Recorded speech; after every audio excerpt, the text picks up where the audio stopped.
முத்து ரூமை விட்டு வர்றத ரோஹிணி பாக்குறாங்க. முத்து சொல்றாரு மீனா கிட்ட, போன்ல சார்ஜ் இல்ல, நான் சார்ஜ போட்டு விட்டேன், நான் போய் குளிச்சுட்டு வந்துடுறேன் அப்படின்னு மீனா கிட்ட சொல்றாரு.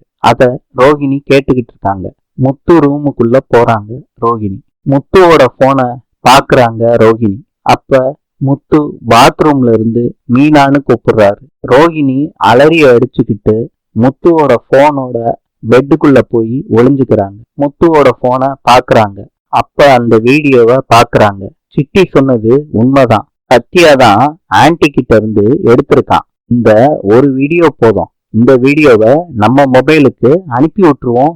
அந்த நேரம் பார்த்து சார்ஜ் போயிருச்சு மொபைல்ல. முத்து குளிச்சுட்டு வந்துடுறாரு. மீனா முத்துவுக்கு டிஃபன் எடுத்துட்டு வராங்க. முத்து சொல்றாரு, மீனா நீயே எனக்கு ஊட்டி விடு. மீனா முத்துவுக்கு ஊட்டி விடுறாங்க. அப்ப போனை எடு மீனா, சவாரி ஏதாவது வந்திருக்கான்னு நான் பார்க்கணும். மீனா பாக்குறாங்க. எங்க போனை வச்சீங்கன்னு கேக்குறாங்க முத்துவை பார்த்து. முத்து சொல்றாரு, சார்ஜ் போட்டிருக்கேன். நீங்க சார்ஜ் போட்டிருக்கேன்னு சொன்னீங்க, ஆனா அங்க போன் இல்லையே. ரோஹிணி பெட்டுக்கு அடியில போனை வச்சுக்கிட்டு ஒளிஞ்சுக்கிட்டு இருக்காங்க. இன்று கொலம்பியாவின் நாணயம் பிசோ. நாளை சந்திப்போம்.